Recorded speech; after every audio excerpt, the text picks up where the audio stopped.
Assalamu alaikum, I'm Aisha and you're watching Samar News. Here are today's headlines. At least 4 people have been killed and around 40 injured after a Russian missile strike hit the city of Dnipro. Emergency crews pulled the wounded from damaged buildings as firefighters work through the debris. Ukraine says a car service station, offices, and dozens of vehicles were destroyed.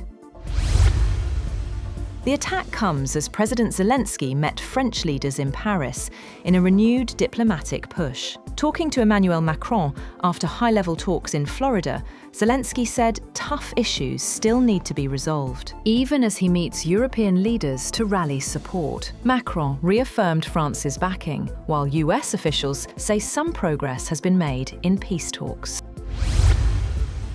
On the other hand, President Trump's envoy, Steve Witkoff, heads to Moscow to brief Vladimir Putin as diplomacy around the war intensifies. According to the Kremlin, President Putin will meet Witkoff in Moscow on Tuesday to discuss Washington's proposed plan for ending the war. Kyiv has rejected Russia's demands for more territorial concessions, calling them unacceptable. Tajikistan's presidential press service has said that 5 people were killed and 5 more injured in 2 attacks launched from neighbouring Afghanistan over the past week. Tajik authorities said last week that 3 Chinese citizens had been killed in a drone attack launched from Afghanistan. Tajik President Emomali Rahmon's press service said that Rahmon met with the heads of his security agencies to discuss the situation and ways to strengthen border security. It said that Rahmon strongly condemned the illegal and provocative actions of Afghan citizens and ordered that effective measures be taken to resolve the problem and prevent a recurrence of such incidents. A former senior British officer has told a public inquiry that British special forces in Afghanistan appeared to commit war crimes by executing suspects and, despite widespread knowledge in the chain of command, nothing was done. Britain's Defence Ministry ordered the inquiry after a BBC TV documentary reported that soldiers from the elite Special Air Service killed 54 people during the war in Afghanistan more than a decade ago in suspicious circumstances.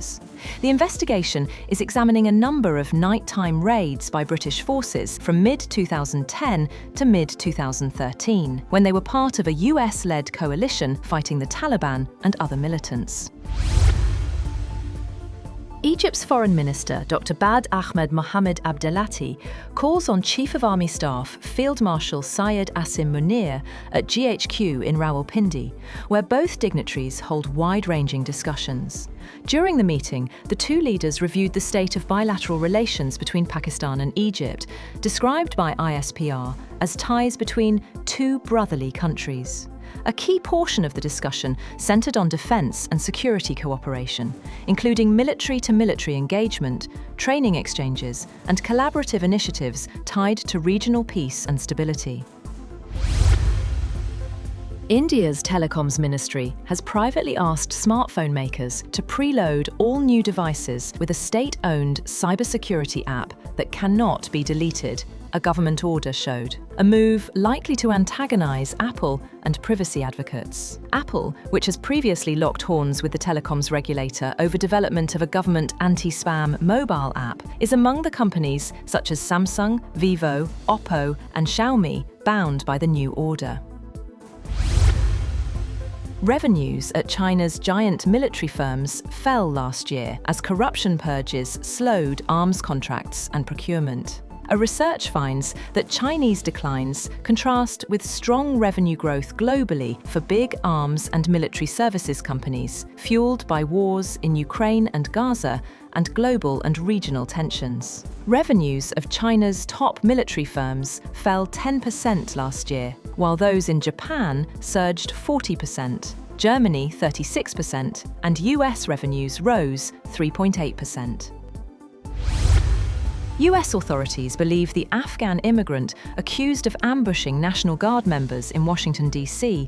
was not radicalized until after he came to the United States. Speaking on NBC's Meet the Press and ABC's This Week, Homeland Security Secretary Kristi Noem said authorities think alleged shooter Rahmanullah Lakanwal was already living in Washington state when he became radicalized. Nome said investigators are seeking more information from family members and others. Nome said US officials have received some participation so far from people who knew Lakhanwal and warned the US would pursue anyone connected to the shooting.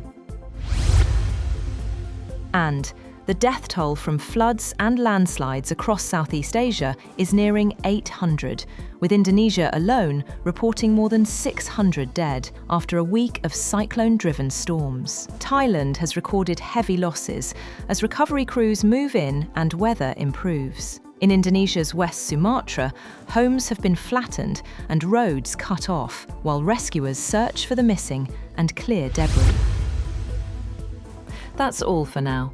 For more updates, visit www.samar.tv. Thank you for watching Samar News.